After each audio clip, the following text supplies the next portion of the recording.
अजितदादा पवार यांच्या आकस्मिक निधनामुळे निर्माण झालेल्या राजकीय पोकळीच्या पार्श्वभूमीवर उपमुख्यमंत्री पद तसेच एनसीपी पक्षाच्या राष्ट्रीय अध्यक्षपदाबाबतचा निर्णय दादांचे कुटुंबच घेईल, असं स्पष्ट मत माजी गृहमंत्री आणि एनसीपी पक्षाचे ज्येष्ठ नेते अनिल देशमुख यांनी व्यक्त केलं आहे।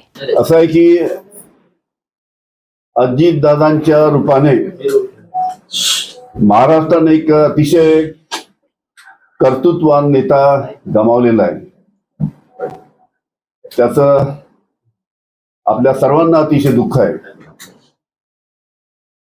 कालच दादांचा अंत्यविधी झाला आणि आज अनेक टीव्हीच्या माध्यमातून अनेक बातम्या येतात की कोण मंत्री बनणार, कोण उपमुख्यमंत्री बनणार। तर काय नुकतीच घटना झालेली आहे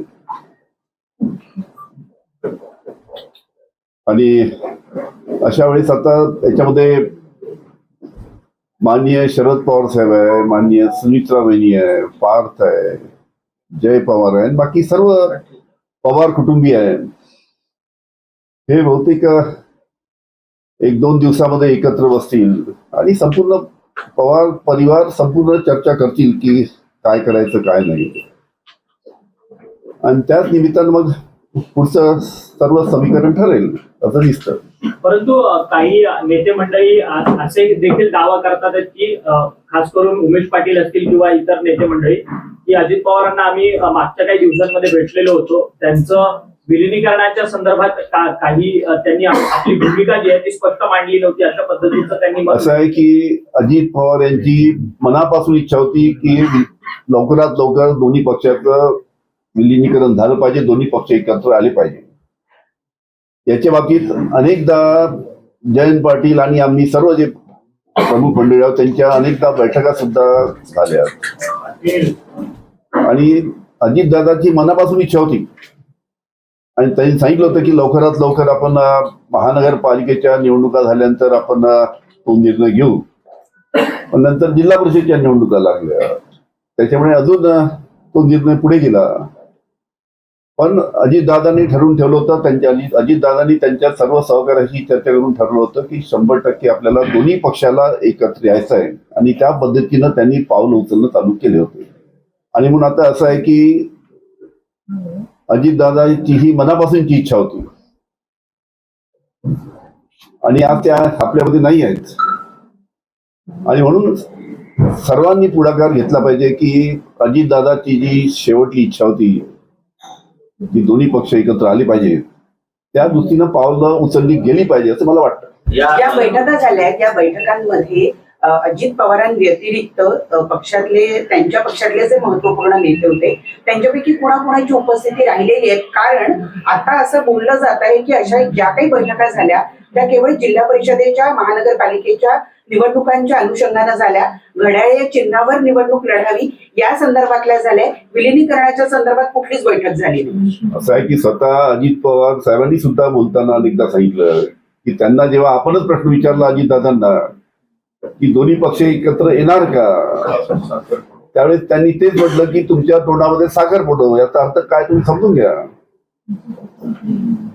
आणि अजितदादांनी सुद्धा त्यांच्या पक्षाच्या प्रमुखांशी चर्चा करून त्यांच्या लोकांशी चर्चा करून अशा पद्धतीची भूमिका घेतली असेल, आणि म्हणूनच जयंत पाटील आणि सर्व जे वरिष्ठ नेते आहेत आमच्या पक्षाचे, आमच्या सर्व त्यांच्याशी बैठक झाल्या होत्या आणि ठरलं होतं की लवकरात लवकर विलिनीकरण करायचं। देशमुख साहेब, आता आपण इथे प्रेस कॉन्फरन्स घेतोय, दुसरीकडे वर्षा या मुख्यमंत्र्यांच्या निवासस्थानी छगन भुजबळ, सुनील तटकरे आणि प्रफुल्ल पटेल जे पोहोचलेले आहेत, त्यांच्या वतीने काहीतरी प्रस्ताव हा मुख्यमंत्र्यांना दिला जाणार आहे। तुम्हाला असं वाटतं का की या सगळ्या गोष्टींसाठी घाई होतीये? ठीक आहे, आता त्यांचं काही दुसरा विषय घेऊन बहुतेक जे काही विषय घेऊन ते मुख्यमंत्र्यांना भेटायला गेले असतील, मला त्याच्याबद्दल काही कल्पना नाही। परंतु सुनेत्रा पवार यांना उपमुख्यमंत्री केलं जावं याच्या संदर्भामध्ये काल रात्री काही बैठका झाल्या, तिथे चर्चा झाली असं कळतंय, आणि तुम्ही त्या बैठकीत उपस्थित होतात? कसं आहे, कुठेही बैठकात आम्ही सर्व वहिनींना भेटायला गेलो होतो, पार्थला भेटायला गेलो होतो, सगळ्या परिवाराला भेटायला गेलो होतो काल तिथे अंत्यविधी झाल्यानंतर। सगळ्या इतक्या लवकर राजकीय बैठका अशा घडवणं, काल अंत्यविधी काल झाला, अशा पद्धतीचं पुढे बैठका कधी होतात? म्हणून आता जेव्हा आता सर्व विधी वगैरे सगळं आटोपल्यानंतर पूजेचा विधी वगैरे आटोपल्यानंतर सर्व पवार साहेबांनी सर्व सुनीत्रा वहिनी सर्व पवार कुटुंब एकत्र बसतील, सर्व पवार कुटुंब चर्चा करतील आणि काय दिशा द्यायची ते ठरवतील. असं कळत आहे की अजित पवारांकडे असलेली जी सगळी खाती आहे ती राष्ट्रवादीकडेच राहावी यासाठीचं पत्र देण्यासाठी म्हणून आता सुनील तटकरे प्रफुल्ल पटेल आमच्यासाठी कोण उपमुख्यमंत्री होणार, कोण मंत्री होणार, यावेळेस आमच्यासाठी विचार करणं ते कठीण.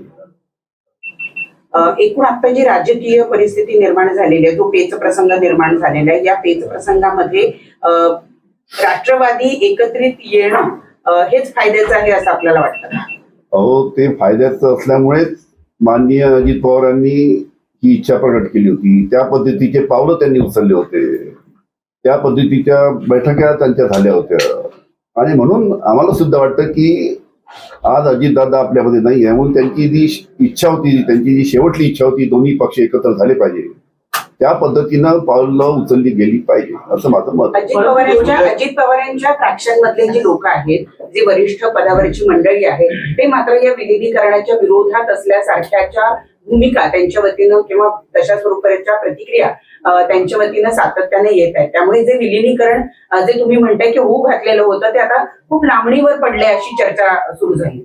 अशा पद्धतीचं काही त्यांच्यामध्ये चालू आहे असं आमच्या कोणाच्या कानावर नाही. देशमुख साहेब, महानगरपालिका निवडणुकीच्या दरम्यान ज्या बैठका पुण्यामध्ये झाल्या त्याचं या एकंदरीत विलिनीकरणाची मूर्तमेढ त्यामध्ये रोवली होती, तशी तुम्हाला काही माहिती आहे का किंवा त्या अनुषंगाने काय सांगा?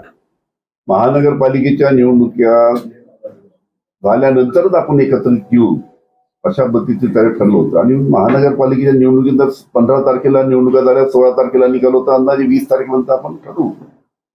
पण लगेच जिल्हा परिषदेच्या निवडणुका जाहीर झाल्यामुळे ते संपूर्ण वाढलं, पुढे गेलं, मधात ही घटना झाली. म्हणून आमचं एकच म्हणणं आहे, मी सांगितलं तसं की अंतिम इच्छा दादांची होती, त्या पद्धतीनं पावलं उचलली गेली पाहिजे आणि त्याच्या बाबतीत योग्य ते संपूर्ण पवार कुटुंब ठरवतो.